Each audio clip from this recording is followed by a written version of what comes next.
evening.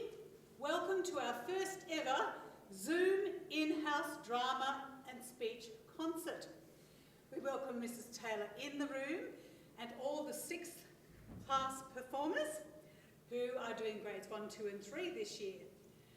I will now hand you over to Mrs. Weisel, who will be able to fill you in on what the primary school has been doing. And one thing I would like the audience to note is that this is a practice for building confidence in front of an audience. We haven't had a chance to do this with Noah Stedford this year, and this is a practice, and if we need prompts because we've had little time to prepare, then that is absolutely fine. It's a practice rehearsal. Please enjoy it.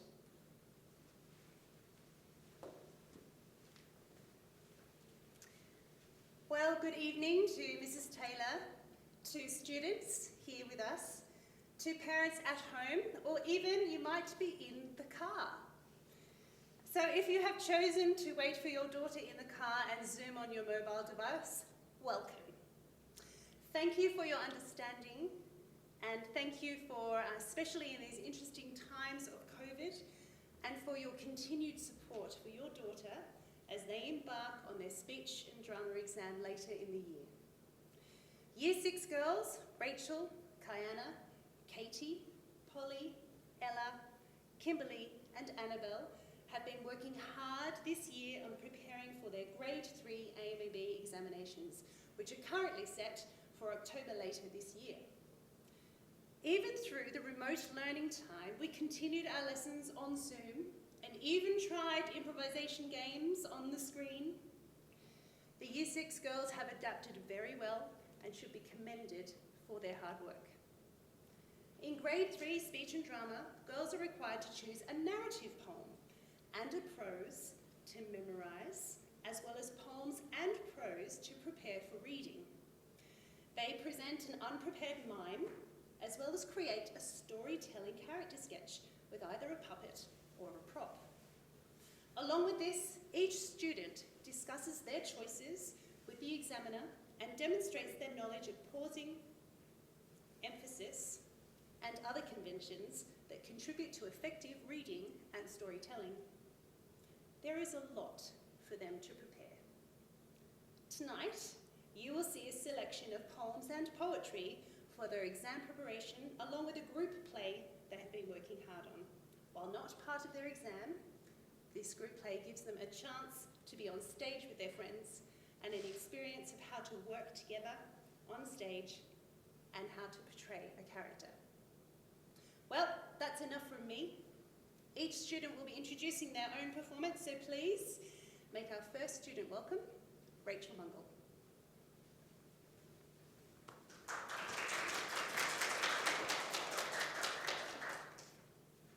Good evening, Mrs. Taylor, Mrs. Wake, parents and students. Today I will be performing a section from The Man from Snowy River by A.B. Patterson. This is a part of my Grade 3 examination program. It is also a well-loved poem, so I'm sure you'll all recognise it. There was movement at the station, for the word had passed around that the colt from Old Regret had got away and joined the Wild Bush horses. He was worth £1,000, so all the cracks had gathered to the fray. All the tried and noted riders from stations near and far had mustered at the homestead overnight. For the bushmen love hard riding where the wild bush horses are, and the stock horse snuffs the battle with delight. There was Harrison, who made his pile when Pardon won the cup, the old man with his hair as white as snow, but few could ride beside him. When his blood was fairly up, he would go wherever horse and man could go. And Clancy of the Overflow came down to lend a hand. No better horseman ever held the reins, for never horse could throw him while the saddle girths would stand. He learnt to ride while droving on the plains. And one was there, a stripling, on a small and weedy beast, something like a racehorse undersized, with a touch of team or pony, 3 parts thoroughbred at least, and such as are by mountain horsemen prized. He was hard and tough and wiry, just the sort that won't say die. There was courage in his quick, impatient tread, and he bore the badge of gameness in his bright and fiery eye, and the proud and lofty carriage of his head. But still so slight and weedy, one would doubt his power to stay. And the old man said, "That horse will never do for a long and tiring gallop. Lad, you better stop away. Those hills are far too rough for such as you." So he waited, sad and wistful. Only Clancy stood his friend. "I think we ought to let him come," he said. "I warrant he'll be with us when he's wanted in the end, for both his horse and he are mountain bred."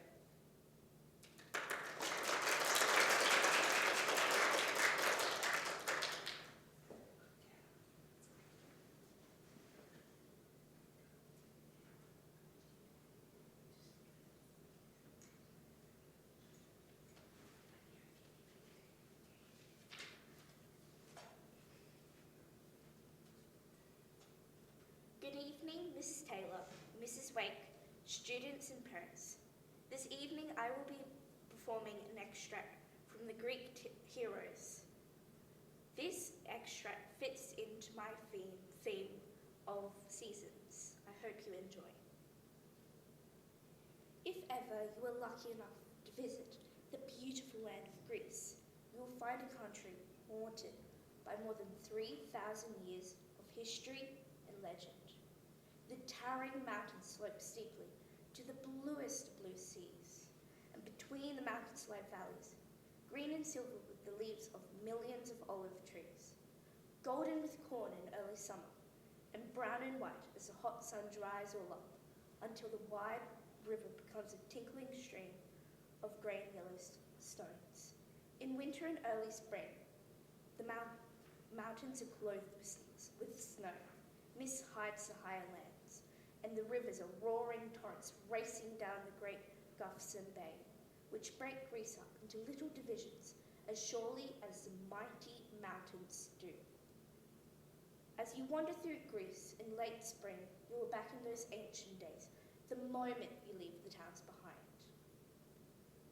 Up on the green slopes below the towering heights of the great mountains of Patros, Taygetus, and Cithaeron, you can sit and dream yourself back into a time when you might expect to meet an immortal on the mountains, in the olive groves, or the lonely valleys.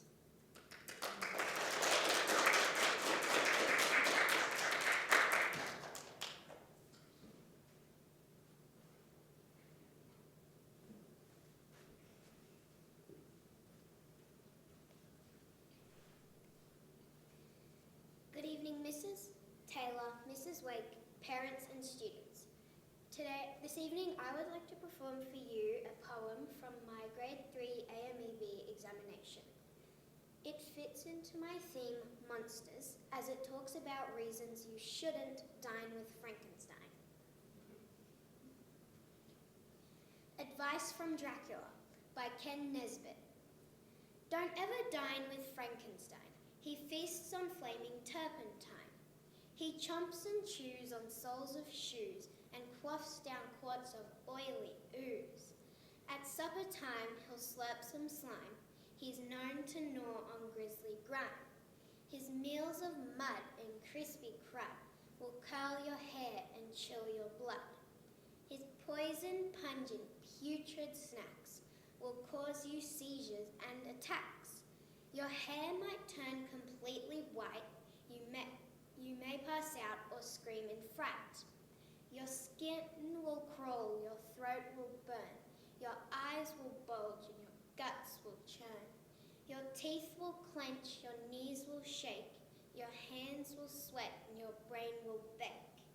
You'll cringe and cry, you'll moan and whine, you'll feel a chill run down your spine.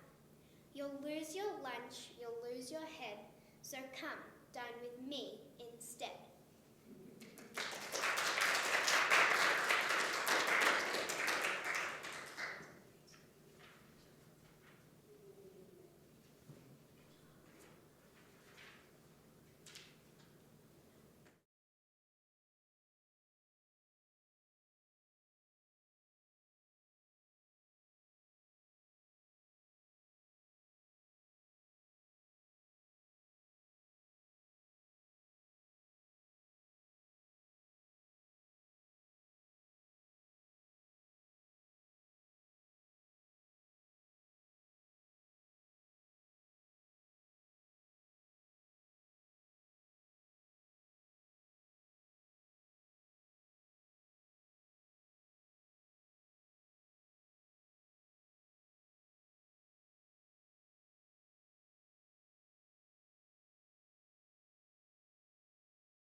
When a zebra's in the zone, leave him alone. Come on, Marty. Can a guy drop by to see his best friend, his best buddy? Say hi.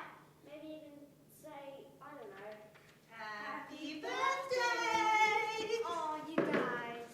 Happy birthday to you. You're 102. You look like a monkey and you smell like one too. Happy birthday, Marty. We made you something sweet. It's covered in frosting and it's so good to eat. Oh, it's your 10th birthday, Marty. This birthday's for you.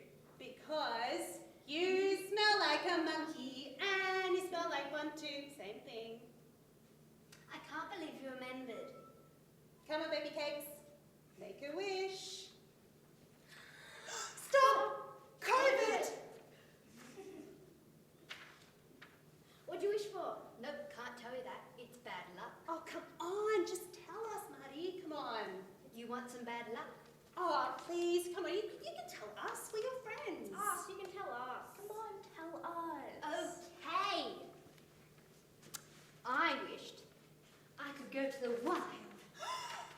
The wild? Are you nuts? That is the worst idea I have ever heard.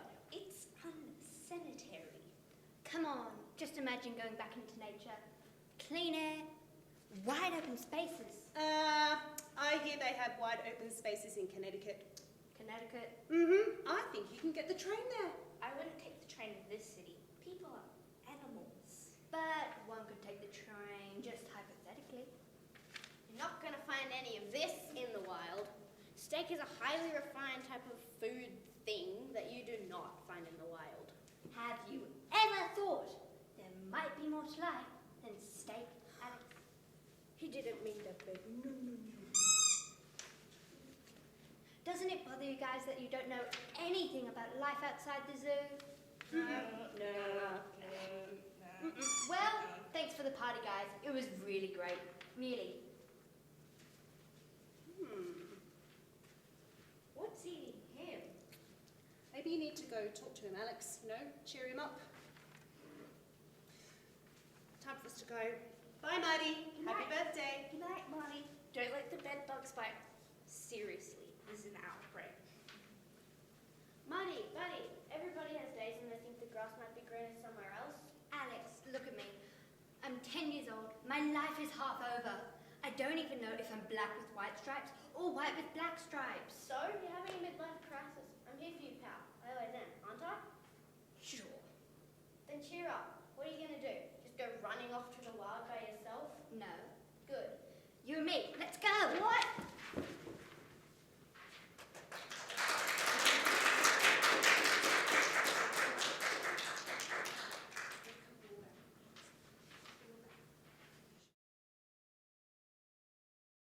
We'll bow anyway. Let's go, please, guys.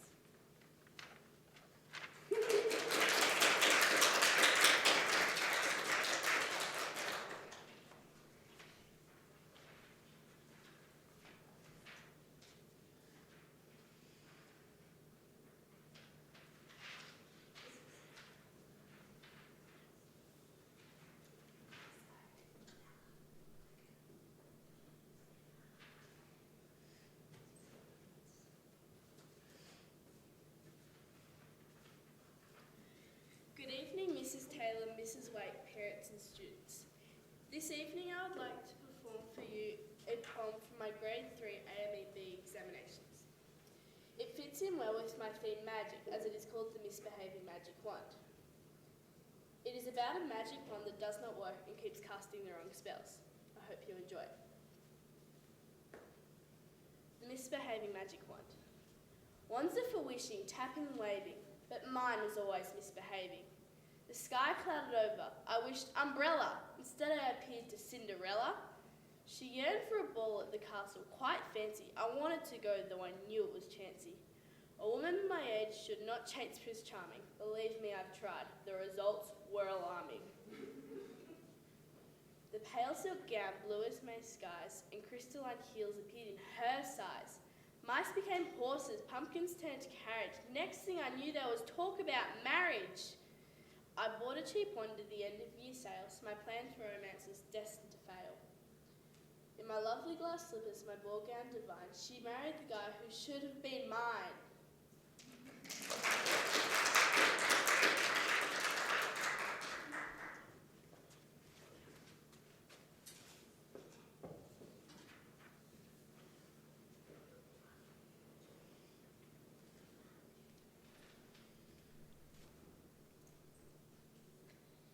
Good evening, Mrs. Taylor, parents and students.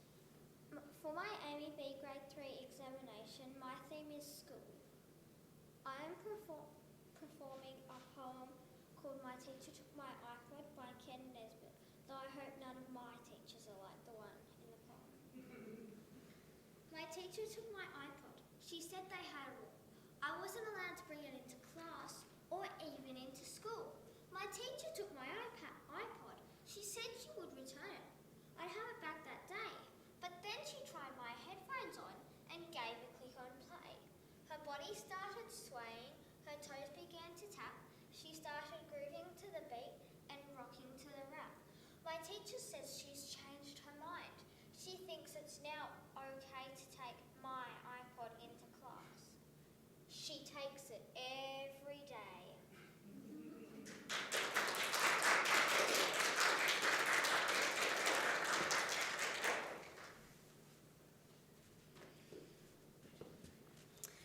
Well done, girls. We were going to be having Annabelle Mills now. Unfortunately, she is ill.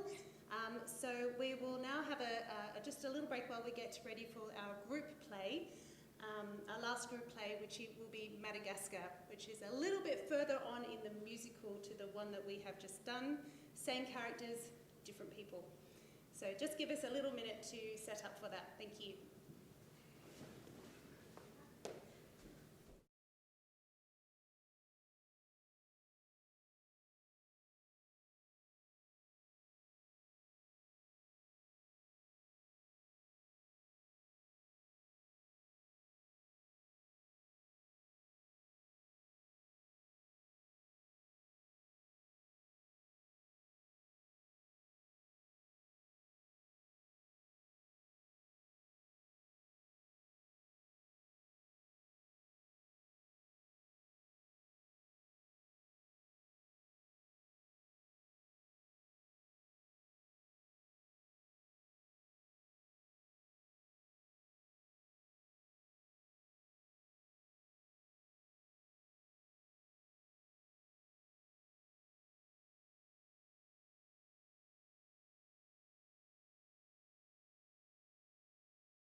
Alive, I made it.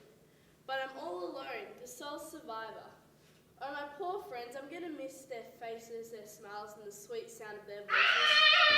Get this seaweed off me! Somebody help me! Melman, you survived. Alex? Oh, sorry. Melman, you survived. Gloria! Oh boy, I'm Alex. Oh boy, head injury. No, over there. Gloria! You're alive! And we're all here together, safe and sound. But what about Marty? Well, I think if we all manage to make it, he must be here somewhere. And where exactly Diego. San Diego? White sandy beaches, open enclosures, cleverly simulated natural environment. It's got to be that zoo in San Diego. This is a zoo? Of course! Complete with fake pine trees. These don't look very real. Oh great, San Diego. Now I'll have to compete with that really cute little whale and his smug little grin. I can't top that. I'm ruined. This is the worst day of my life. Cowabunga! Surf's up, dudes. There's a gnarly point break off the Shazam. I could hang here. Oh, I could hang here.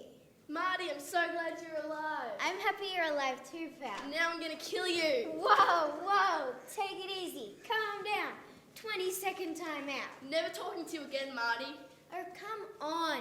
Do you really think I intentionally made all this happen? You abused the power of the birthday wish and brought all this bad luck on all of us. Yeah, why'd you tell your wish, Marty? You're not supposed to do that.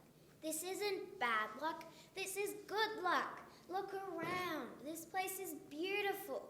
No fences, no schedules. No food, my stomach's growling and nobody's even come around to feed us. I mean, what do they expect us to eat in this dump?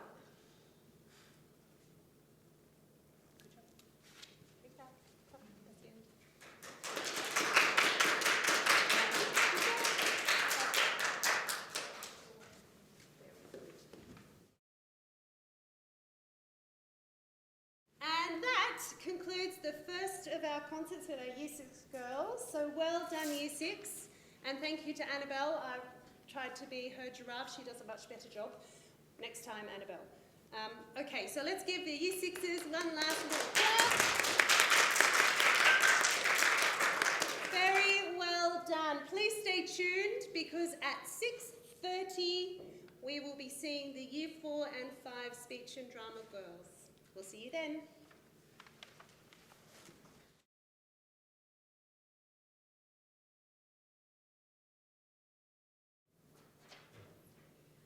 Good evening, ladies and gentlemen, and welcome Mrs. Taylor. We have a wonderful audience of the grade 4 and 5 girls, and this is going to be a concert to enjoy. This is the first time we've ever done an in-house speech and drama concert via Zoom, and we're sorry that you can't be with us, but we hope nevertheless that you will enjoy it. There will also be a recording later which you will be able to tap into. This concert purpose is to build the confidence of the girls in front of an audience. As we didn't have an Eisteddfod this year, they haven't actually performed for anybody. So before their exams, we need them to build confidence, and this is a rehearsal practice. So they may need a prompt from the front, as we've had only scant time to prepare, but the girls have worked very, very hard to present their work tonight. I now pass over to Mrs. Weisel, who has superintended the primary speech and drama absolutely wonderfully this year, and the girls have really flourished under her guidance. Mrs. Weisel. Well, good evening to Mrs. Taylor, students who are here, welcome. To parents at home, thank you for zooming in. And to parents, perhaps you're in the car. Maybe you thought it best to just drop your children off and zoom in the car. Well, welcome to you too. We're very happy to have you. Thank you for all of your understanding in these interesting COVID times and for your continued support for your daughter as they embark on their speech and drama exams later in the year.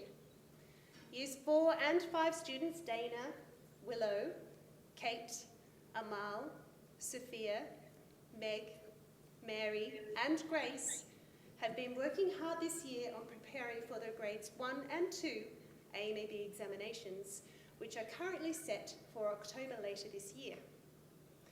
Even through the remote learning time, we continued our lessons on Zoom and even tried improvisation games on the screen. The girls have adapted very well and should be commended for their work. In grade 1 and 2 AMEB speech and performance exams, girls are required to choose a theme that their poetry choices and prose relate to, as well as poems and prose to prepare for reading. They also present a prepared mime related to their chosen theme. Along with this, each student discusses their theme and works prepared with the examiner. Tonight, you will see a selection of poems and poetry for their exam preparation, along with a group play that they have been working hard on. While this is not part of their exam, it gives them experience on stage, working together as a team, and portraying and creating a character. Well, that's enough from me. Each student will be introducing their own pieces. So please would you welcome our first student, Dana Ezra.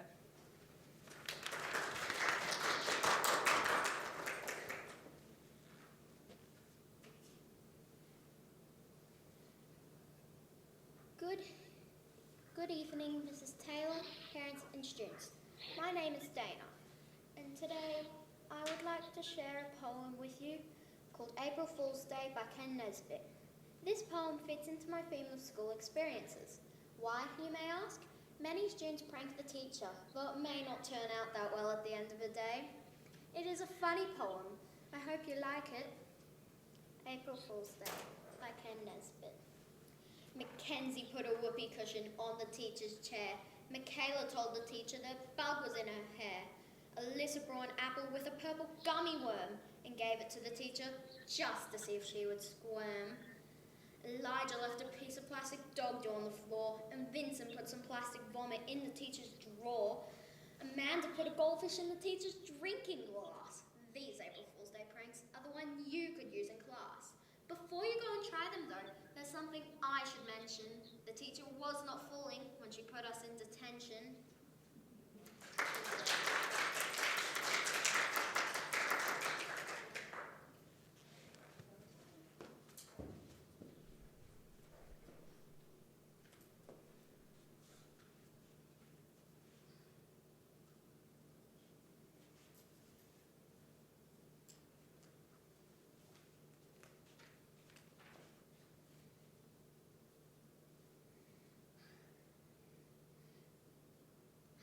Mrs. Taylor, parents and students. Today, my name is Willow, and today I'll be performing a prose for you. It fits into my theme, water.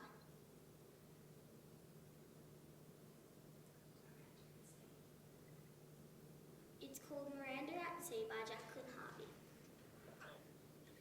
I can't believe your brother was invited to that wedding without us. September Sykes whined as she sat up to rub suntan lotion all over on her overcooked shoulder. And he wouldn't even tell me where they were going. Said something about it being a secret to make sure it was all private. Who wants a private wedding anyway? I would have sold the whole thing to a Gloss and Goss magazine to pay for the honeymoon. Salone, are you even listening to me, Salone? September growled as she glanced over at her daughter.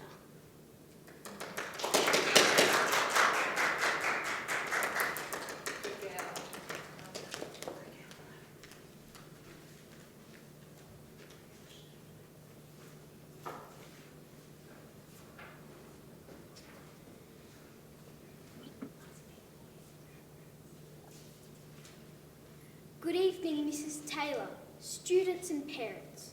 My name is Kate and I would like to perform a poem called Just a Slug by Ken Nesbitt.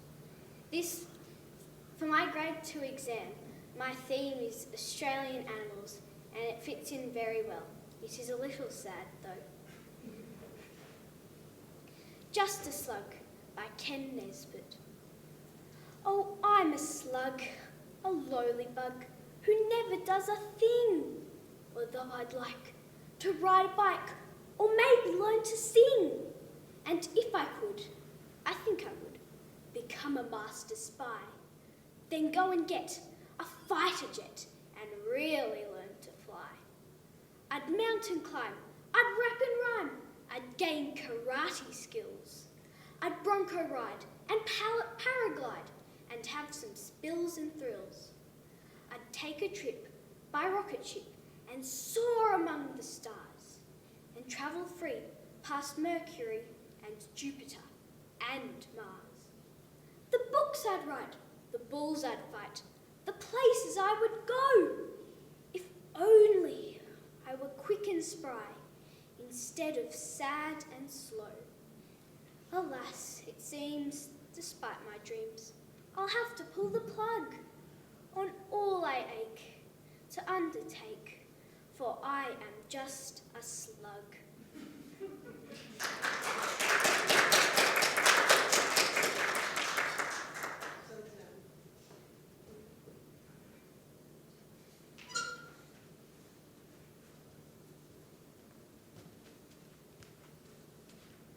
Good evening, Mrs. Taylor, students and staff. This evening I will be presenting a prose from Billy B. Brown, The Midnight Feast, for my grade 2 exam. Jack's dad pokes his head into the tent flap. "Hey kids, dinner's ready." "We don't need dinner," says Billy. "We've got heaps of food."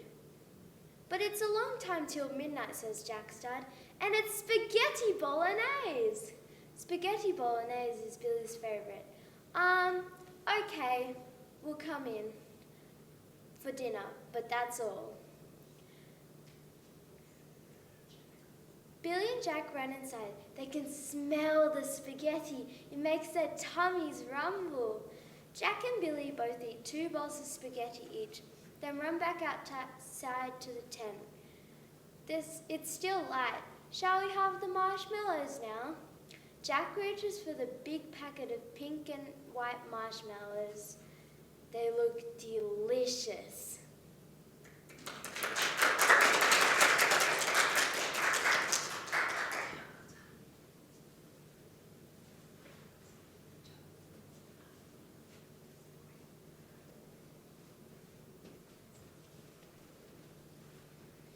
Good evening, Mrs. Taylor, students and parents. I am Sophia and I am going to be sitting for my grade 1 exam this year. My theme is dolls. You hear in my prose that there's a very special doll that's like a real life baby. I loved playing with dolls when I was young. I hope you enjoy my prose. Diary of a Wimpy Kid, Cabin Fever by Jeff Kinney. So for Christmas, Mum got me a doll. At first, I didn't want anything to do with it. But then I realised having a doll you could feed came in handy. I didn't think a vegetable touched my lips for a month after I got Alfredo. Here comes the aeroplane, Alfredo, open wide. But that wasn't the only thing I used that doll for. I found out that he made a really excellent comic book stand too. I have to admit, after a couple of months, I got really attached to that doll. Since I didn't have a pet, it was kind of nice to have something to take care of for once. Doesn't Alfredo look cute and he's handsome in his big boy shoes? Oh yes, he does!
Welcome back.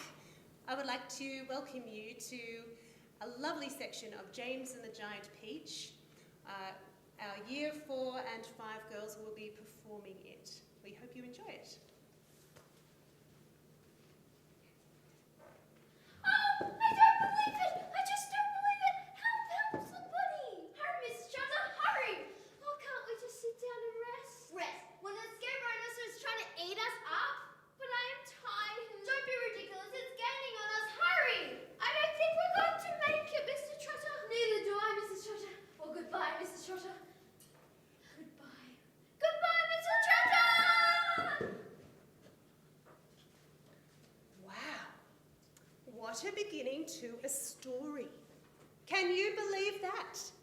Well, I'm sorry to have to start this story with such a terrible event as a mother and father being swallowed up by an escaped rhinoceros. But I just had to tell you. It's because of this event that this story happened. You see, life was really great for our hero, James Henry Trotter, until this happened to his parents. Now, well, he was sent away to live with his 2 aunts, Aunt Sponge and Aunt Spiker.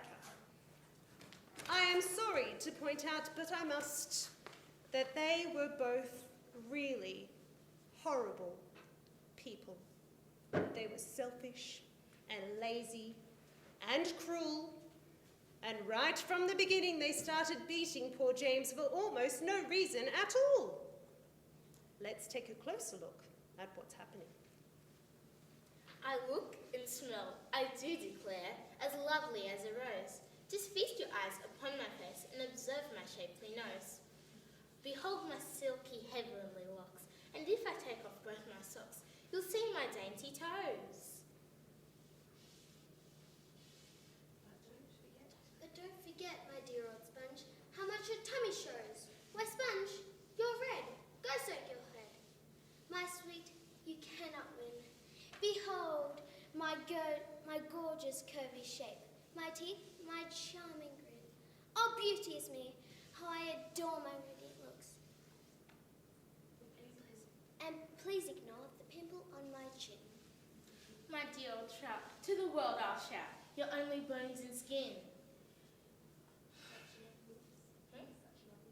Such loveliness as I possess can only truly shine in Hollywood.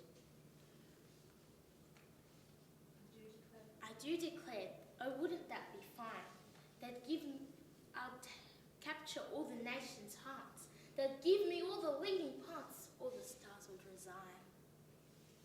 I think you made, with an mistake, a lovely Frankenstein. What's the matter with you? Gee, Aunt Spiker. Gee, Aunt Sponge. I feel as if I'm going to faint. Stop that, you nasty little beast. Oh, Aunt Sponge and Aunt Spiker. For once, just for once, couldn't we all just go down to the seaside on the bus? It's not far, and I feel so hot and lonely. You good for nothing brute! Beat him! I certainly will! It was at this point the first thing, the rather peculiar thing, happened to James.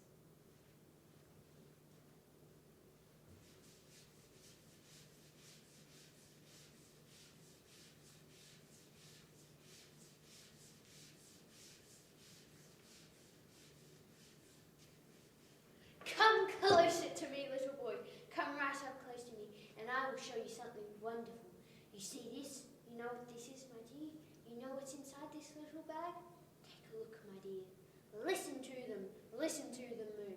There's more power magic in these little green things than in all the rest of the world put together. But, what are they? Where do they come from? Aha! You'd never guess that. Crocodile tongues. 1,000 long slimy crocodile tongues boiled in the skull of a dead witch for 20 days and nights with the eyeballs of a lizard, at the fingers of a young monkey, the gizzard of a pig, the beak of a green parrot, the juice of a porcupine, and 3 spoonfuls of sugar. Stew it for another week and then let the moon do the rest. Here, you take it, it's yours. And now all you've got to do is this. Take a large jug of water and pour all the little green things into it.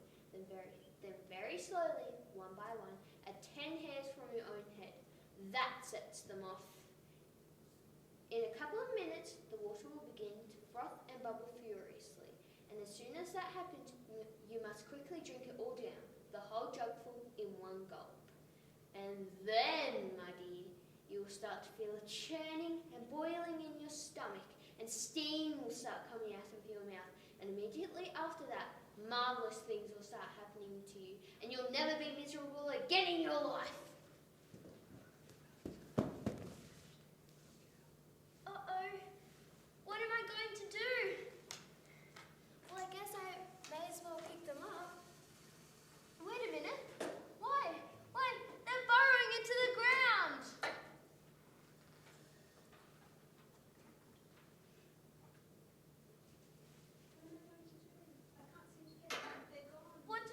What am I going to do?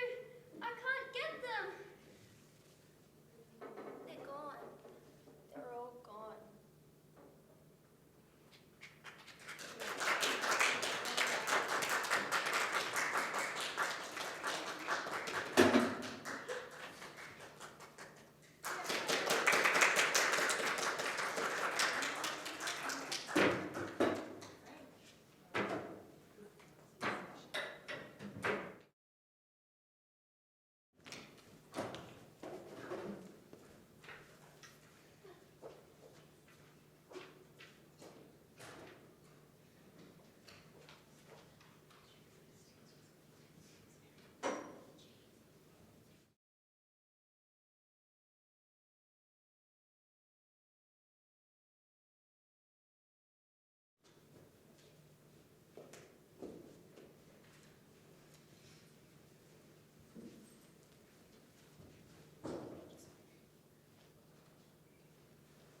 Good evening, Mrs. Taylor, parents and students.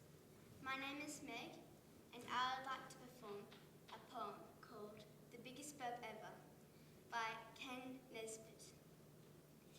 It explores my theme of unusual characters because Belinda, the character you will meet, is quite unusual.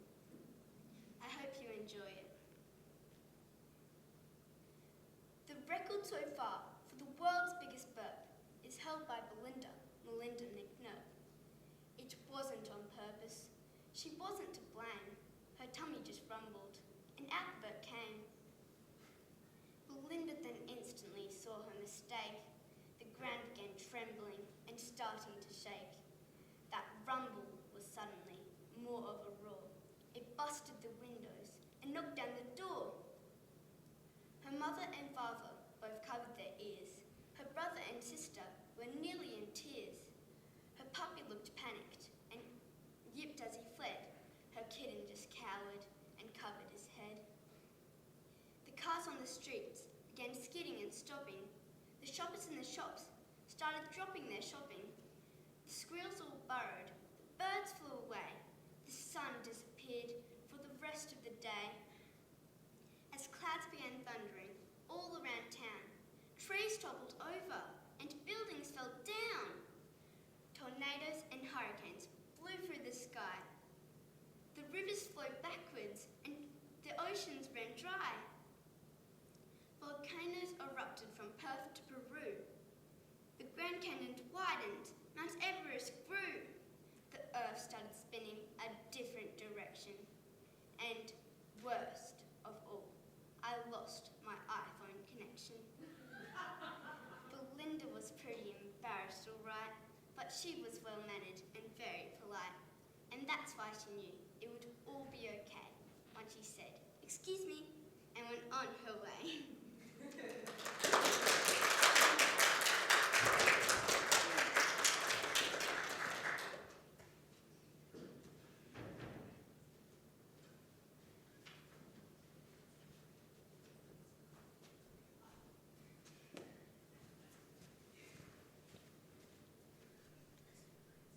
Good evening, Mrs. Taylor, parents and students. This evening, I'm going to perform an extract from the book called Diary of a Wimpy Kid, Cabin Fever by Jeff Kinney. This section relates to my thing, which is cleaning. But I don't know about you, but I like to find the easy way out. Hope you enjoy it. Diary of a Wimpy Kid, Cabin Fever by Jeff Kinney. So I guess those things aren't really built for cold weather. I pushed them all back to Grandma's house, put it back in her garage. Hopefully it'll thaw out before the sun rolls around. But I still have this guy's driveway to do it. There was no way I was going to spend the rest of my day working for $5. I needed a solution so I could move on. I could see that the garden hose was attached to the house. I turned it on and put the nozzle on the shower setting and sprayed down the driveway. It was great. The water melted the snow on contact and I was cruising. Then I saw the sprinkler leaning up against the house and got an even better idea. Once I was finished, I turned off the sprinkler and knocked on the guy's door. He paid me my $5 once he saw that his driveway was cleared.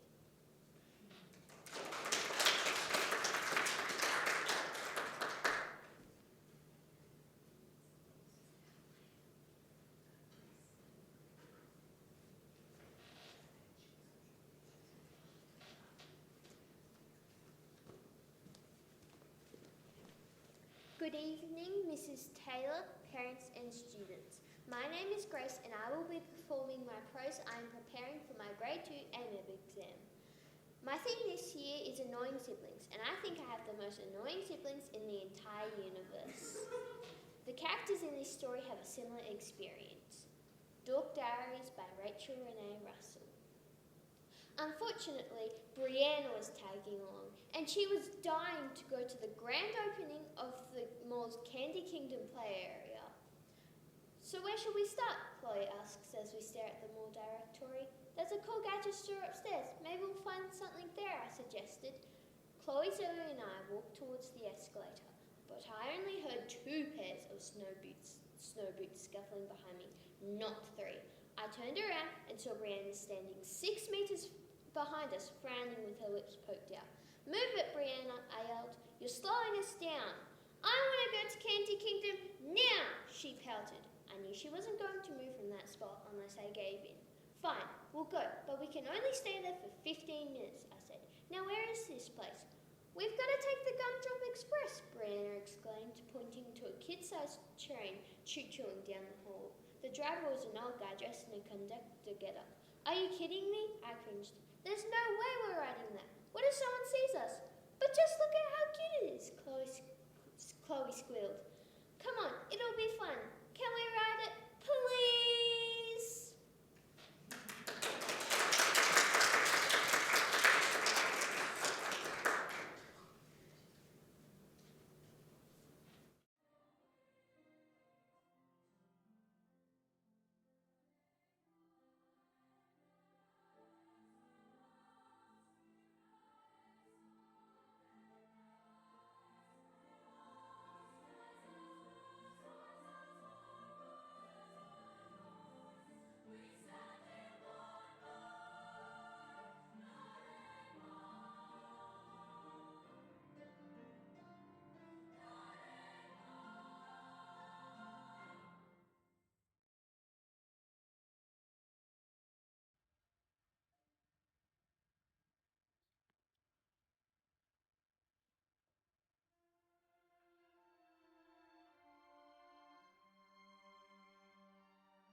Welcome back. We would like to introduce you now to our last performance for our Year 4 and 5, called The Three Little Pigs. Though this one is by Roald Dahl, so it's a little bit different to the one that you might know. We hope you enjoy it.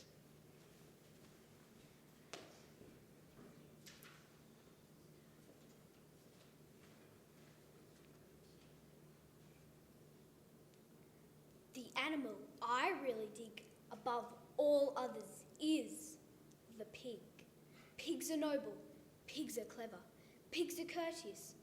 However, now and then, to break this rule, one meets a pig who is a fool. What, for example, would you say if strolling through the woods one day, right there in front of you, you saw a pig who'd built his house of straw? The wolf who saw it licked his lips and said, That pig has had his chips. Little pig, let me come in. No, by the hairs of my chinny chin chin. Then I'll huff, and I'll puff, and I'll blow your house in. The little pig began to pray, but Wolfie blew his house away. He shouted, Bacon, pork, and ham. Oh, what a lucky wolf I am. and though he ate the pig quite fast, he carefully kept the tail till last. Wolf wandered on, a trifle bloated. Surprise, surprise, for soon he noted another little house for pigs, and this one had been built of twigs. Little pig, let me come in. No, by the hairs of my chinny chin chin. Then I'll huff, and I'll puff, and I'll blow your house in. The wolf said. Okay, here we go. He then began to blow and blow. The little pig began to squeal. He cried, Oh, well, if you've had one meal, why can't we talk and make a deal? Not on your Nelly. and soon the pig was in his belly.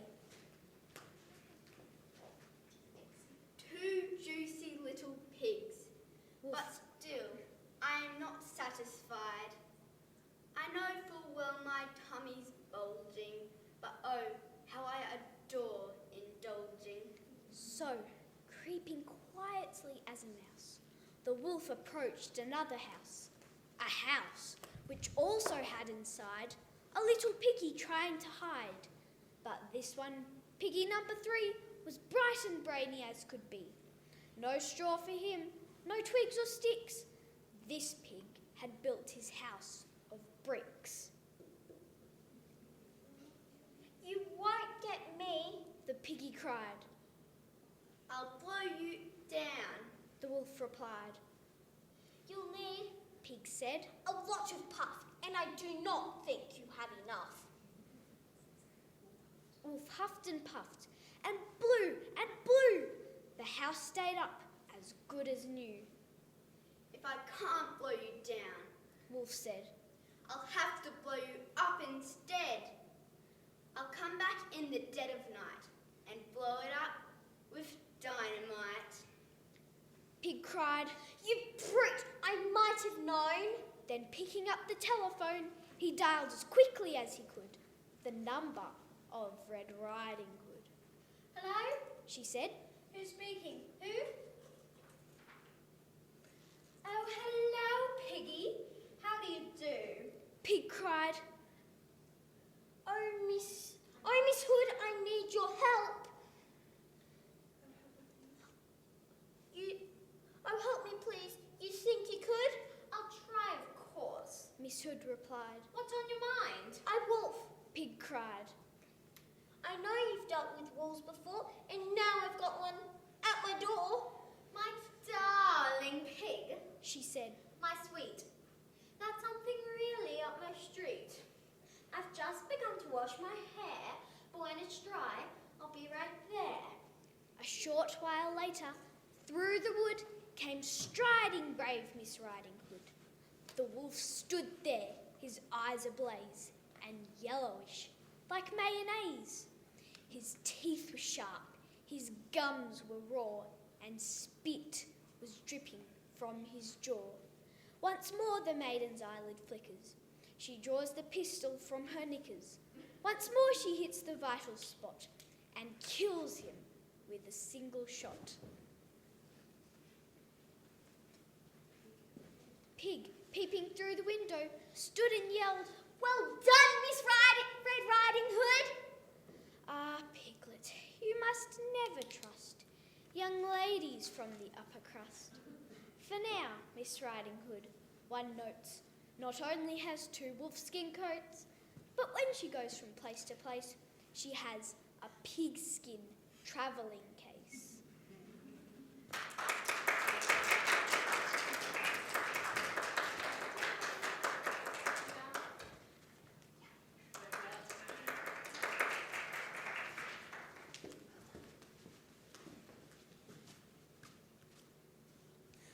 Well, thank you very much for coming and watching, or arriving if you're here, or for watching in your car, or watching at home, over dinner even.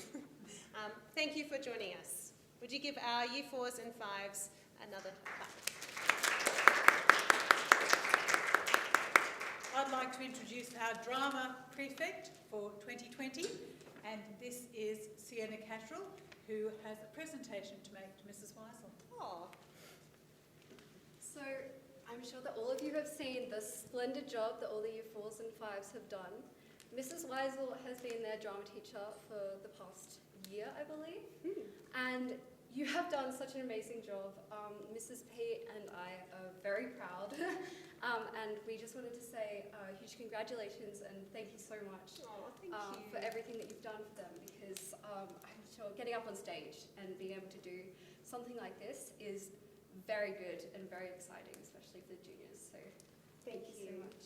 Thank you. Give you a hug. Yes. Thank you so much. Thank you, Mrs. P. Lovely. Very unexpected.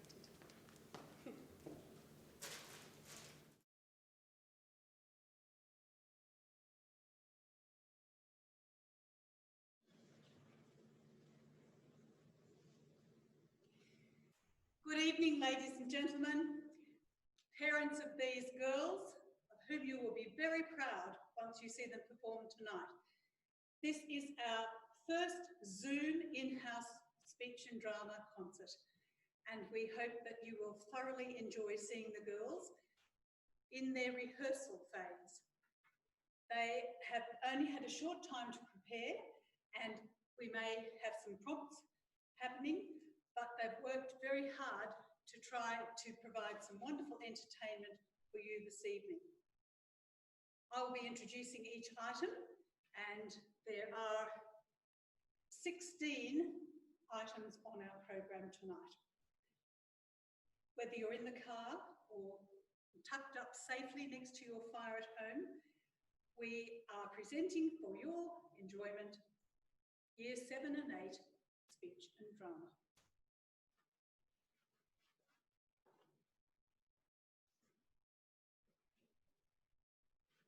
Our first item for tonight is going to be given by Cushy Isla.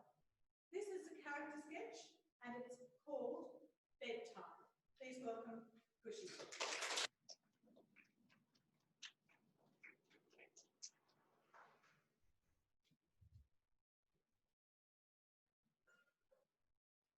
Bedtime. Could you just set up that sheet over there, please? I can't believe I'm already setting my bed and it's only 7:30. Sometimes it's hard to obey the rules. Sometimes I wonder if anything at all goes on after 10 o'clock at night. The reason I wonder is that I've never been up past 10. Ever. Even on New Year's. My sister tells me that neat stuff goes on, but I'm not sure because my sister tells me all kinds of crazy stuff just to get on my nerves. Once, she told me that rabbits can get in drain pipes and eat your toes while you're taking a shower. She's such a dog. My parents are real strict about me being in bed early. They say, Kids my age need a lot of rest. Hey, what about the older people? I think they're the ones who need rest. My mum and dad are always complaining about being beat. But I have all kinds of energy and never get tired. If you ask me, they should be the ones in bed early, and I should be up seeing what happens after 10 o'clock.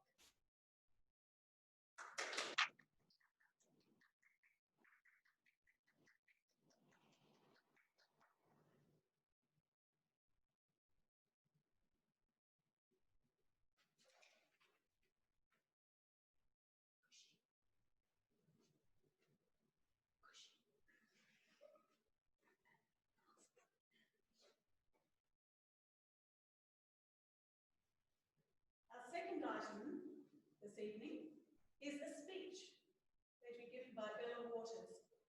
Why hockey is my game of choice, given by a true fanatic. Welcome, Bella.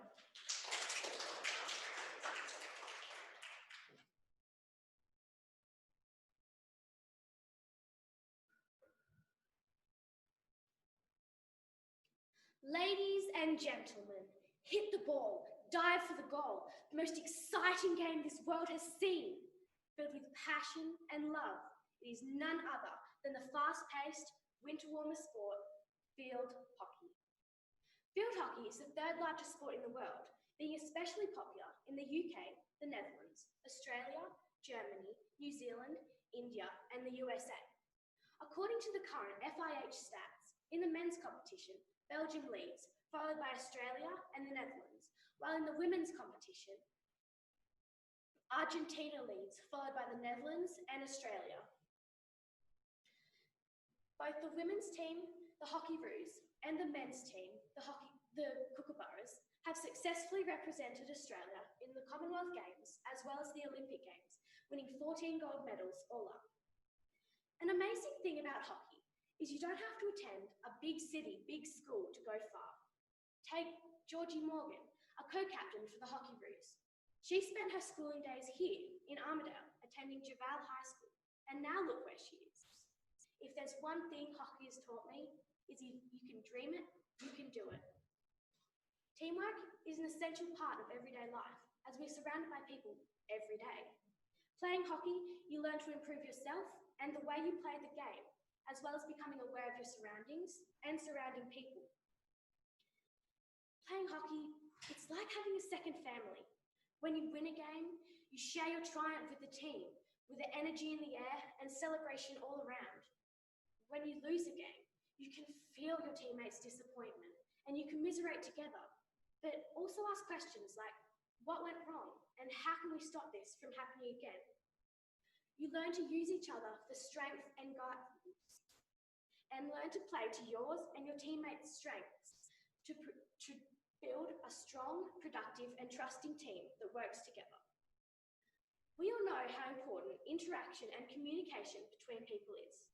Hockey, being a team sport, encourages the growth of a person as well as their ability to interact and communicate. Not only does it boost your strength, muscle, social growth and well-being, but it can also cement, enhance and form friendships. You can create a strong support circle both on and off the turf and learn to trust people in a healthy, supportive and collaborative environment.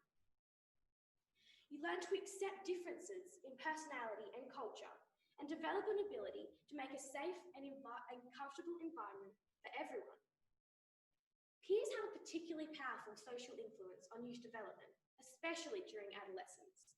Positive peer interactions can help adolescents acquire a range of skills, attitudes, and behaviours. In sports settings, a higher level of peer support and quality friendships has been associated with higher levels of sport enjoyment, commitment, intrinsic motivation, and perceived competence. Sharing the excitement, surprise, and suspense of the game, the nail-biting finals and the cheering of the crowd, the friendship, commitment, teamwork, and love. This is why hockey is my game of choice.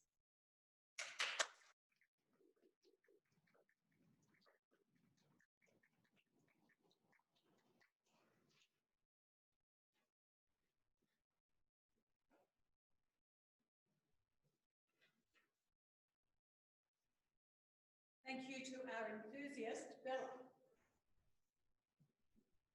Our third item this evening is an Australian poem called Scribbly Gum, which will be performed by Taya Catterall. It was written by one of our most recent Australian poets, Kate O'Neill. Welcome, Taya.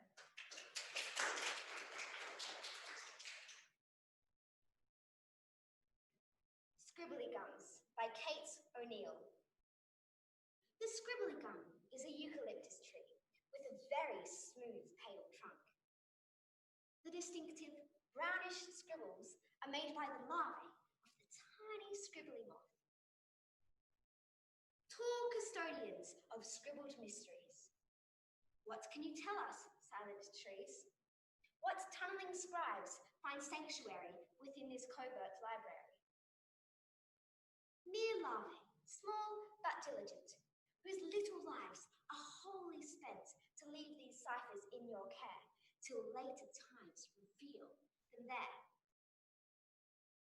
What is the urgent need that drives this tracery of transient lives?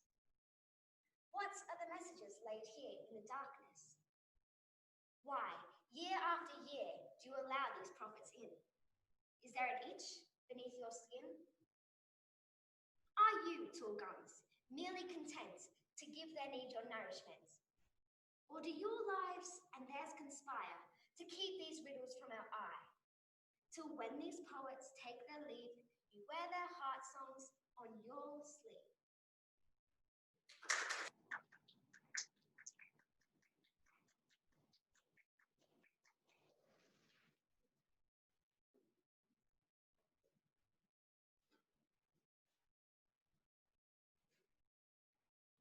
We are now to be entertained by Anviti Sinar's character sketch from Charlie and the Chocolate Factory. I will take a moment to set up the scene. Welcome, Anviti.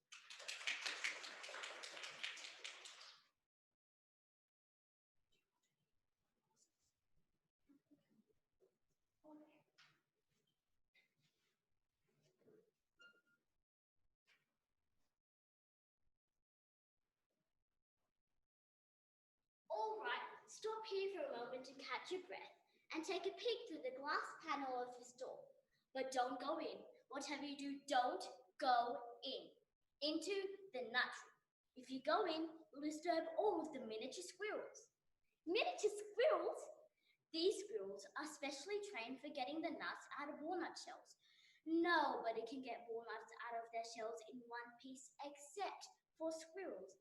I insist on only using whole walnuts in my factory, so I use squirrels to do the job. See how they first tap each walnut with their knuckles to see if it's a bad one?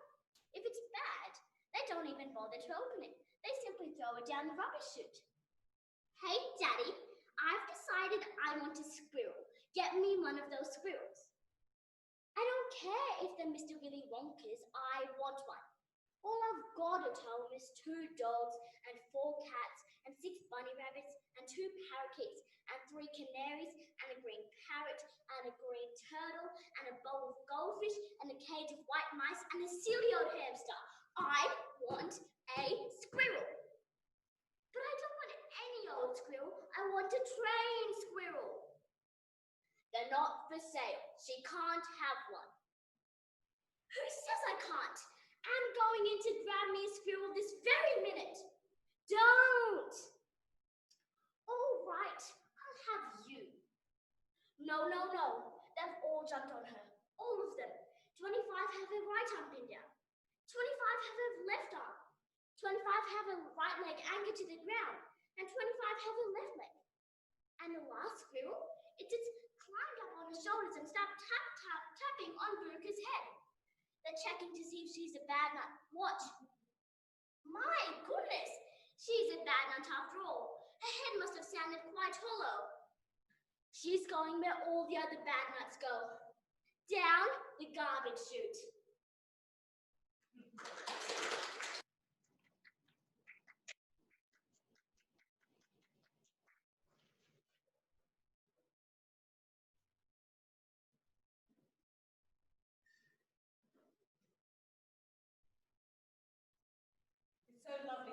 not like Marusha in real life and Beatty.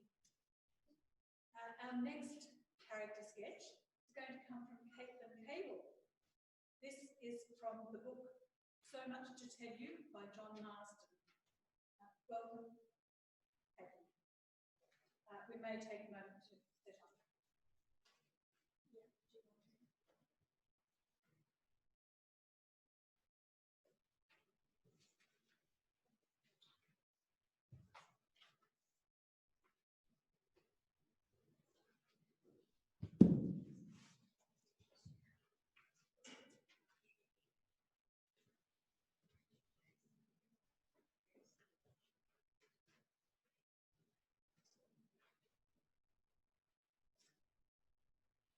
Marina, that's my shirt! Oh, I don't believe it. After all we've done for you, you're the one who's been kleptoing all my stuff, you little... Kate, what on earth do you think you're doing? What do you think I'm doing? Ask her what she thinks she's doing. Yes, that's right. Run away like you always do. Why don't you show little guts once, huh? Kate, that's enough. No, it's not enough. You don't know what it's like living with her. She's not like it's said on TV. She's just a person, like the rest of us. She's selfish and lazy, and now she's a thief too. I hate what her father did to her, but she's not the only one. I hate what Lisa's parents did to her, and I hate the way Sophie's father stuffed up her whole life for her. Can't all have perfect parents like Kathy and Tracy. My parents aren't exactly what a last either, you know. About the only thing they haven't done is chuck acid on my face. Maybe it'd be better if they had. Then you might take a bit of notice from me for a change. All right, Kate, I've heard enough. Now, what's this about stealing? It's true. There's been stuff going off for weeks. Money, clothes, jewellery, and I just saw her with my King's Rock shirt. That's $90 worth. Marina, is this true? Marina, come back here. Really, can't you girls make more of an effort to get on with her? I know it's difficult, but you can see what she's been through, and I don't think you've helped her very much. Mrs. Graham, that's not fair.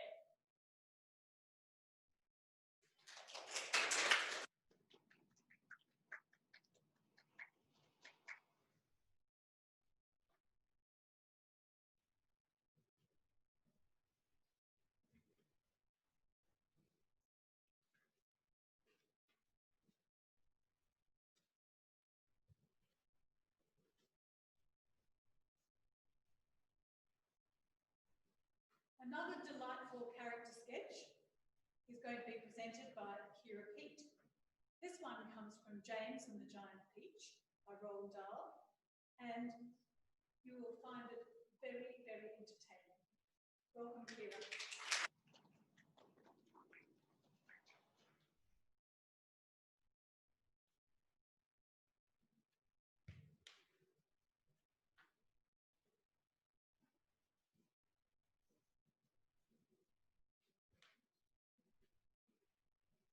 I don't like it. Nor do I, sir. I tell you, I don't like it. It could be dangerous. That's it. Holy cats. It's a secret weapon. Send a message to the Queen at once. The country must be warned. And give me my telescope. There are birds everywhere. The sky is teeming with birds. What in the world are they doing? And wait a second. There's a, do I have this darn thing focused properly? It looks like a little boy in short trousers. Yes, I can distinctly see a little boy in short trousers. And some sort of giant ladybird. Now, just a minute, Captain. And a colossal green grasshopper. Captain, please. And a mammoth spider. And an enormous, a simply enormous centipede. Call the ship's doctor. The captain is not well. Get help, quickly. He's flipped his lid. He's popped his cork. I'm the captain now. Take him off the bridge. Send him down below. He's sick, sick, sick.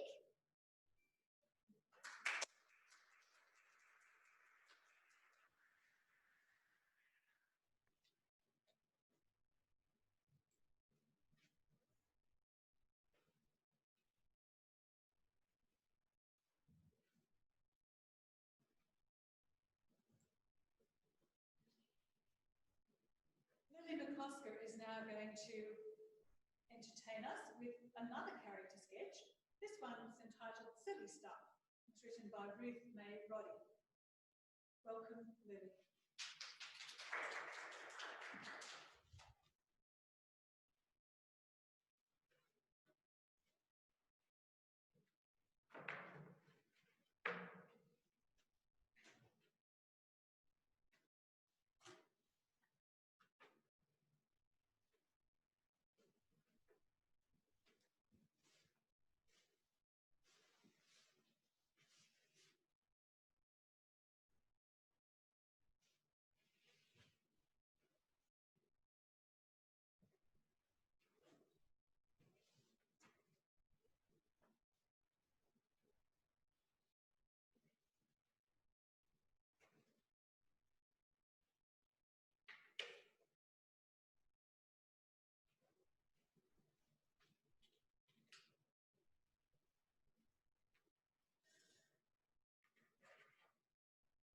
If my mum's hair isn't just right, she goes nuts. It's like hair is the most important thing in the world.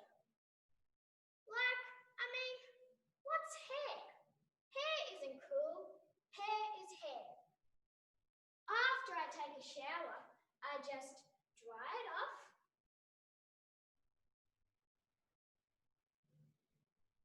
comb it, and forget about it. But not my mum, or my older sister, or my aunts, or my grandmothers. It's said, to them, hair is the biggest thing since the internet. They talk about how you cut it, what colour it should be, how long it should be, and like that.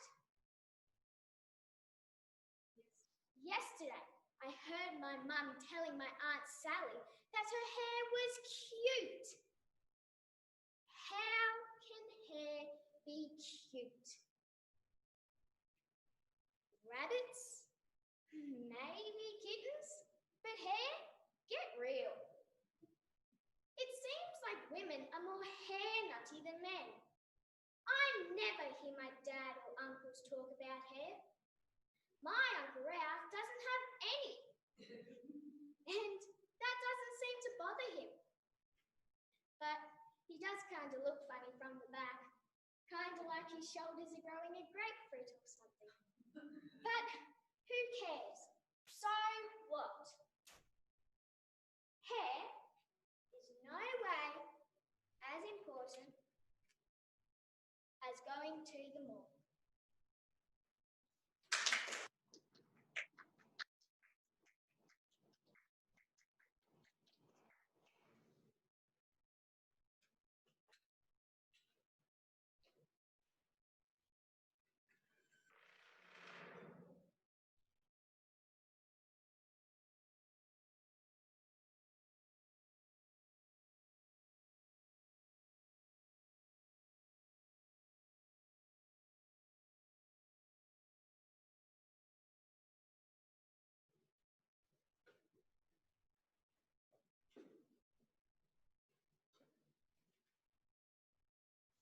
We'll now take a moment to set up for the group play, which is from the wonderful story of Driving Miss Daisy. The actresses in this particular section are Taya and Mia, who is filling in for Sophia, who's away sick. Mia has agreed to work with the script to fill in for Sophia, and we've also got Kushi as one of the other characters. Mia has had to acquire an American accent in a hurry. Taya is playing Miss Daisy, and Mia is playing Buli, her son, and Kushi is playing Poke, the fellow who is hired as a chauffeur, Miss Daisy.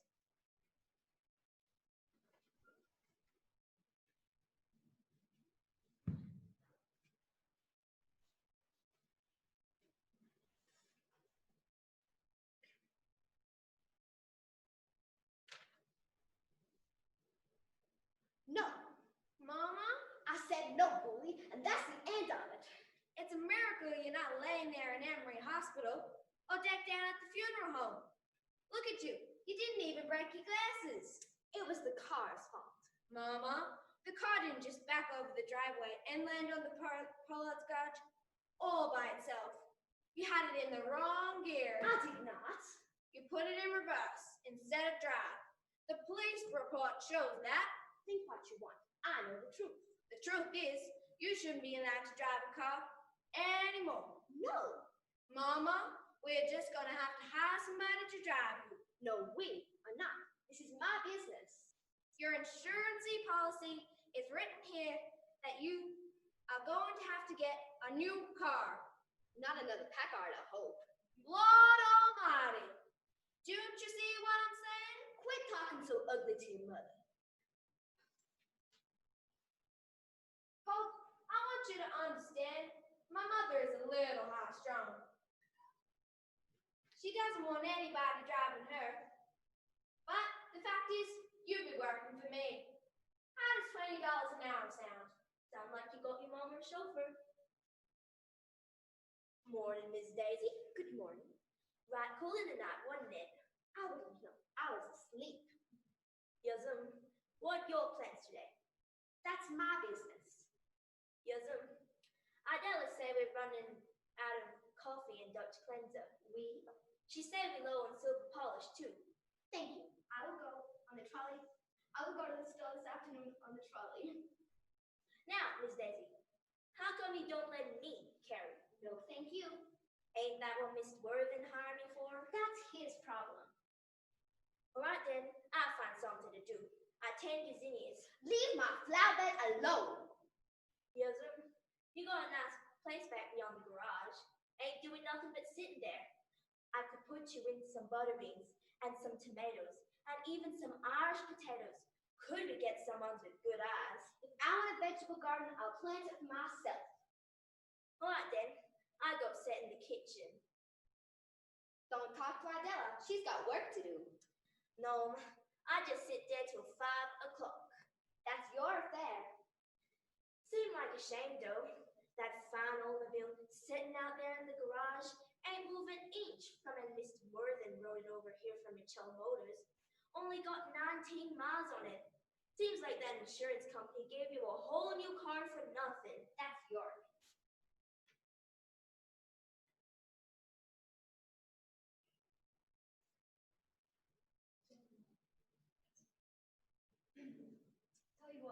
Tell you what, while you're going down to the Piggly Wiggly this afternoon, I'll hold your front steps.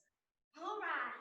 All right, I'll hold your steps. All right, the Piggly Wiggly, and then home. Nowhere else. Yes, sir. Wait. You don't know how to run the Oldsmobile. Miss Daisy, a gear shift's like third arm to me. Any fool can run it. Any fool but me, apparently. No need to be so hard on yourself now. You can't drive, but you probably do a lot of things I can't do. It'll all work out.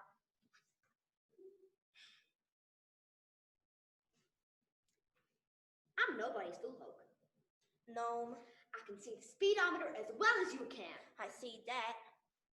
My husband taught me how to run a car. Yes, I still remember everything he said, so don't you even think for a second that you can. Wait! You're speeding! I see it! We ain't going but 19 miles an hour. I like to go under the speed limits. Speed limit 35 here. The slower you go, the more you save on gas. My husband taught me that. We barely moving. Might as well walk to the Piggly Wiggly. Is this your car? No. Do you pay for the gas? No. All right then. My fine son may be thinking I may be losing my abilities, but I'm still in control of what goes on in my car.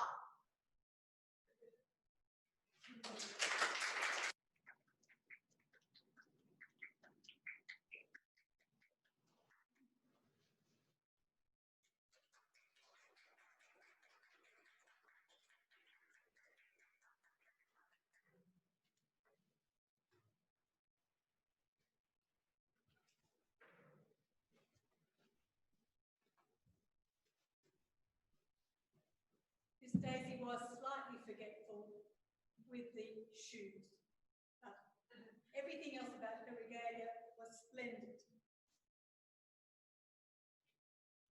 Following this, we have a speech by Mia Montgomery. It's entitled Moving. Welcome, Mia.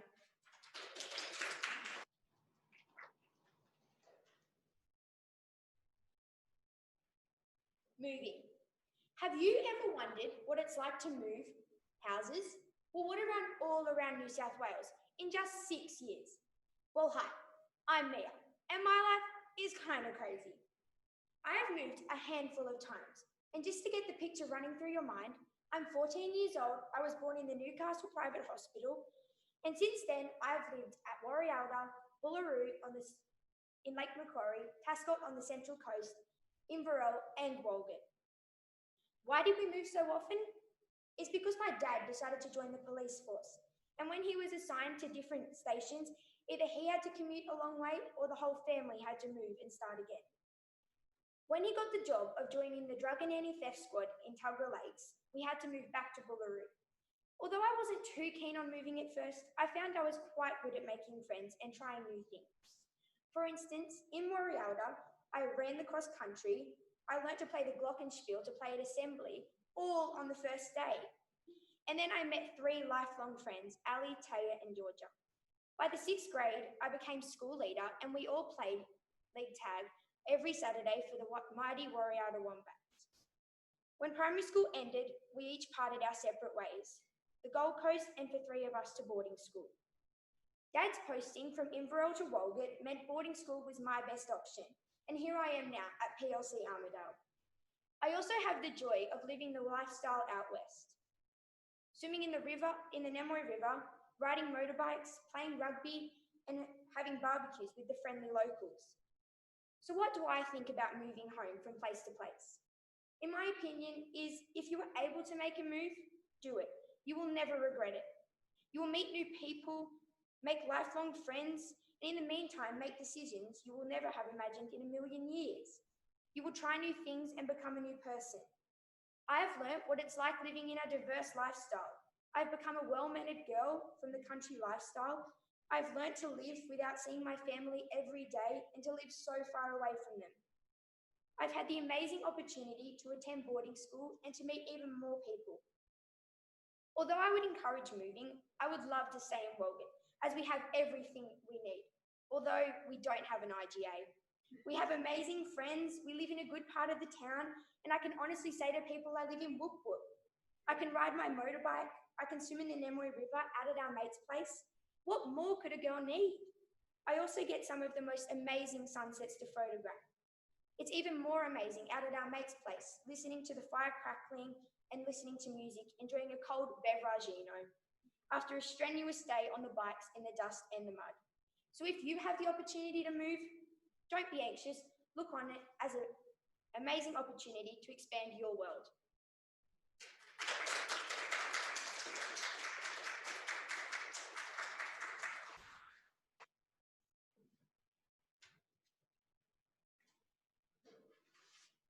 That makes you want to get the removal truck tomorrow, doesn't it? Chloe Clark is our next performer, and she is going to do a character sketch from Boss of the Pool by Robin Klein. She might also need to set up.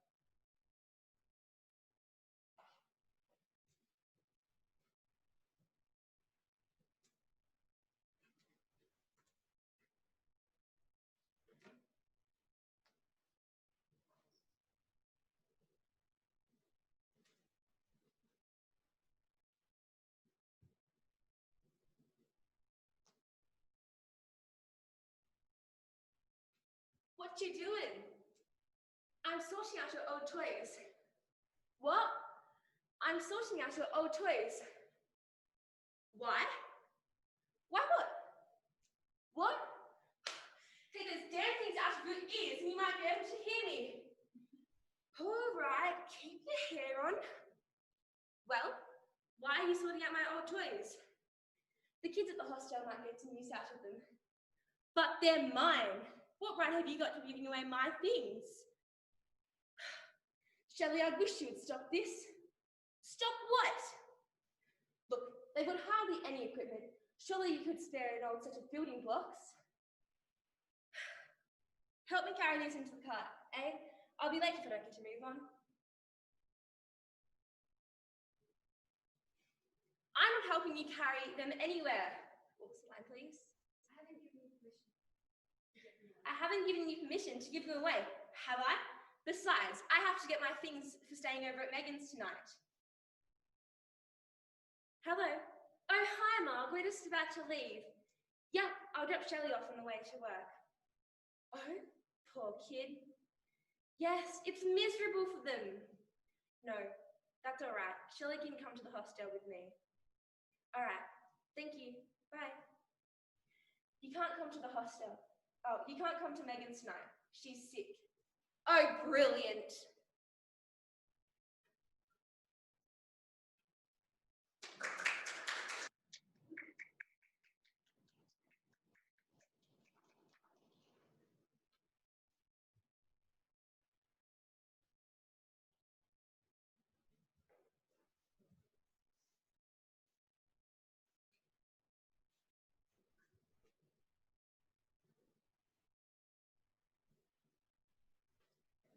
Our next performer is Amber Hahn, doing a character sketch from Fantastic Mr. Fox by Roald Dahl, a very popular author and brilliant actor. He makes brilliant scripts for people to act out. Do you need any help?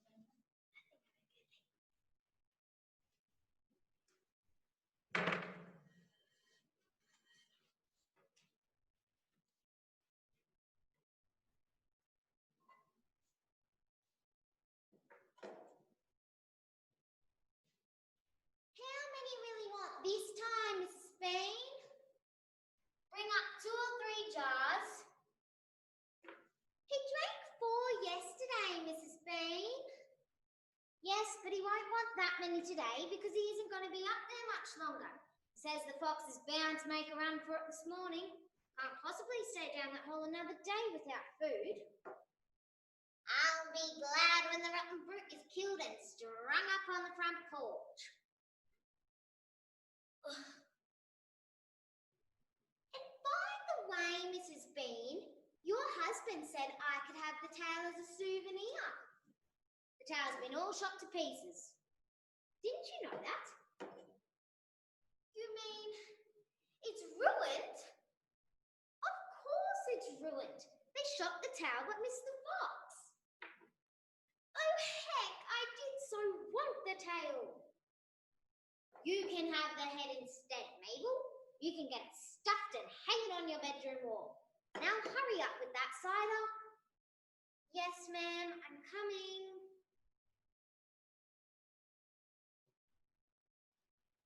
Will 2 be enough, Mrs. Bean? Or shall I take 3? My goodness, Mabel. I don't care, so long as you get a move on. Yes, ma'am, I'm coming. Then 2 it is. He drinks too much cider anyway.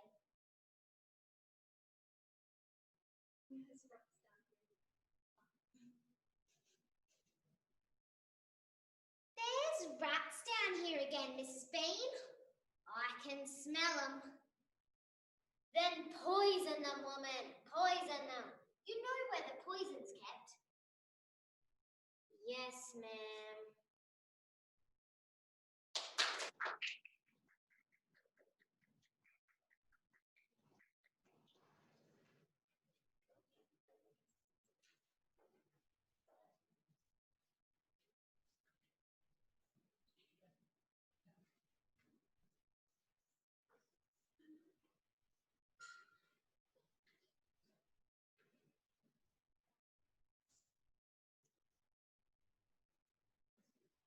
We now have another poem, and this is from Mia Lincoln. She's going to do that very famous A.B. Patterson poem, Mulga Bill's Bicycle. Welcome, Mia.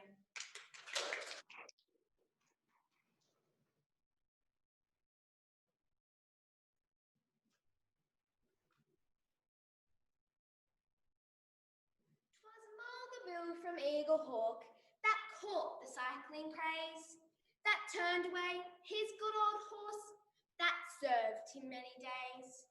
He dressed himself in cycling clothes, resplendent to be seen. He hurried off to town and bought a shining new machine. And as he wheeled it through the door, with air of lordly pride, the grinning shop assistant said, "Excuse me, can you ride?"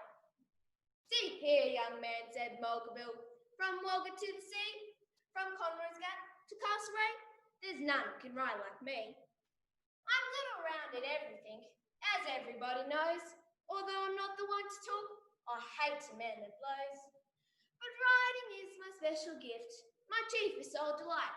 Just ask a wild duck, can it swim? A wild cat, can it fight?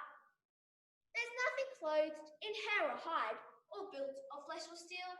There's nothing walks or jumps or runs on axle, hoof or wheel. But what I'll sit, while hide will hold and girths the straps are tight, I'll ride this here two-wheel concern right straight away at sight." 'Twas Mulga Bill from Eaglehawk that sought his own abode, that perched above the Dead Man's Creek beside the mountain road. He turned his cycle down the hill and mounted for the fray, but ere he gone wrong, a dozen yards he bolted clean away. It left the track and through the trees just like a silver streak. It whistled down the awful slope towards the Dead Man's Creek. It shaved a stump and gave a spring that cleared a fallen tree. It raced beside a precipice as close could be. And then, as Mulga Bill let out one last despairing shriek, it made a leap of 20 feet into the Dead Man's Creek.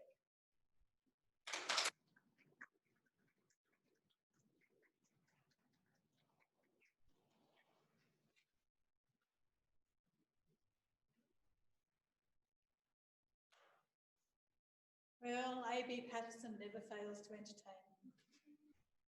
Next up is Scarlett Loxley doing a humorous poem, My Mother Doesn't Want a Dog. Welcome, Scarlett.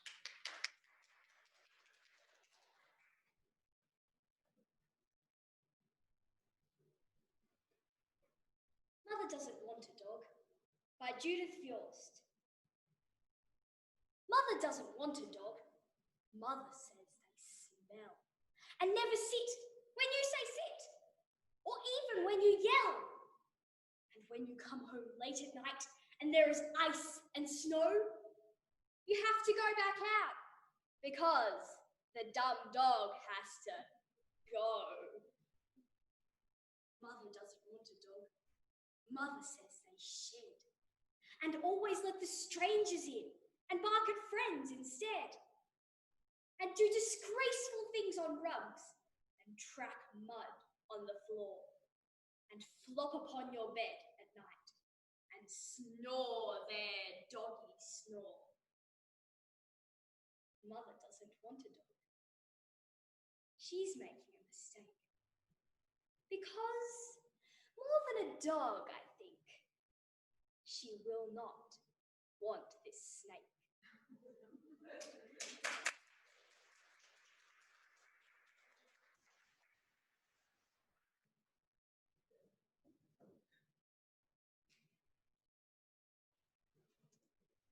Alas, we've reached our second last item for the evening, and it's Alana Williams is going to do a character sketch from Charlotte's Web by E.B. White. And she'll play both characters, Fern and Avery. Welcome, Alana.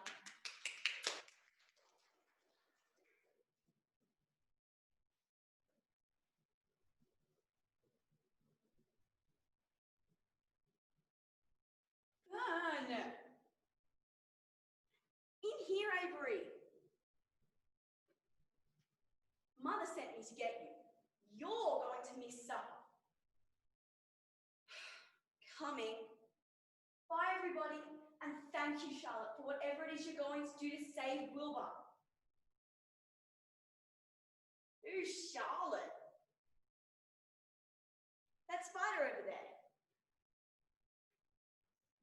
It's tremendous.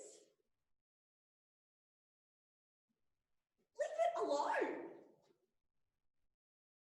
That's a mighty fine spider, and I'm going to capture it. Let go of my stick, Fern. You stop it, Avery. Help!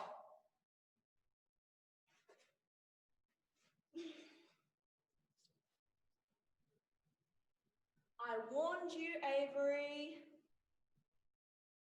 That's not fair. You and Wilbur ganged up on me.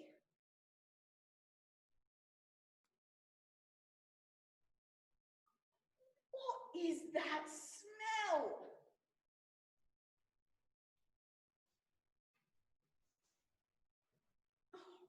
I think we broke a rotten egg.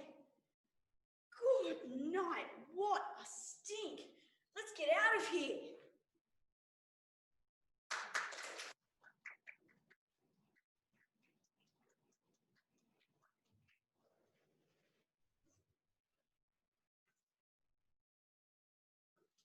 And our final item for tonight is a group play.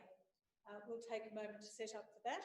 It's from Mean Girls, and the actresses involved with scripts. Chloe, Caitlin and Mia. Welcome, Mean Girls.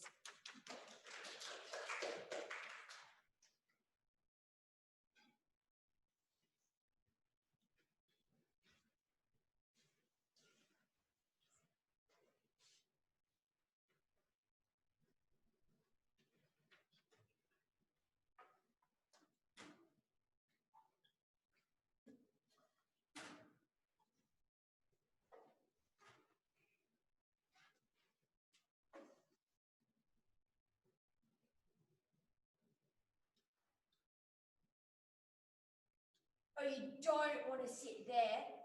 Kristen Hadley will sit there next to her boyfriend. Don't sit there. Do you want to carry the attendance sheets to the office every day? No. He farts a lot. Thanks. Did you go to St. Anne's last year? No. Because you look like the girl who played Sandy in that production of Grease. Wasn't me. Thank gosh. She had pitch problems. Is that your natural hair colour? Yeah. It's gorgeous. See, this is the colour I want. This is Damien. He's almost too gay to function. Nice to meet you. I'm Janice. So, where are you going first period? 10th grade health, room B14. I think that's in the back building. Yeah, that's in the back building. We'll take you. Watch out, new meat's coming through.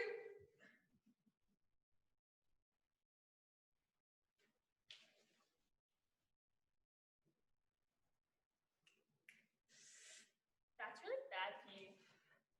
Keeps me thinking. So, where's the back building? Burnt down in 1987.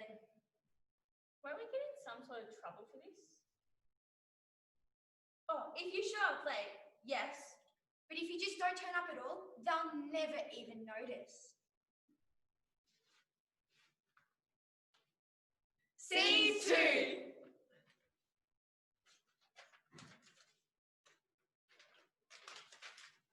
You're taking 12th grade calculus? Yeah, I like math.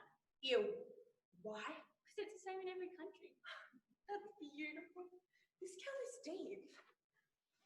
So, why didn't they just keep homeschooling you? They wanted me to get socialised or something. Oh, you'll get socialised, all right. A little slice like you. What do you mean? You're a regulation hottie. What? Own it. How do you spell your name again? Caddy? It's Katie. C-A-D-Y. Yeah, I'm just going to call you Caddy. No way. Would you look at Karen Smith's gym clothes? Of course, all the plastics are in the same gym class. Who are the plastics? They're teen royalty. If North Shore was Us Weekly, they would always be on the cover. That one there, that's Karen Smith. She's one of the dumbest girls you will ever meet. Damien sat next to her in English class last year. She asked me how to spell orange. And that little one, that's Gretchen Wieners. She's totally rich because her dad invented the toaster strudel.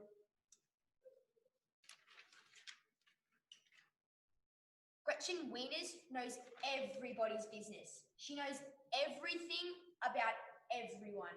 That's why her hair is so big. It's full of secrets.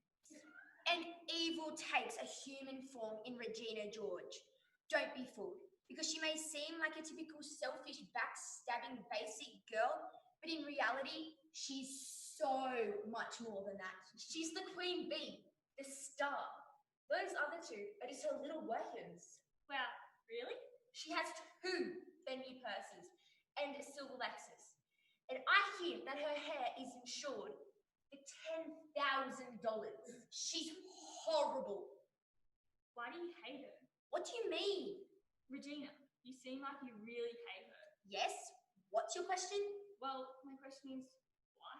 Well, Regina started this rumor that Janice was a... Damien! Shall we not? Now look, this isn't about hating her, okay? Okay, better get to class.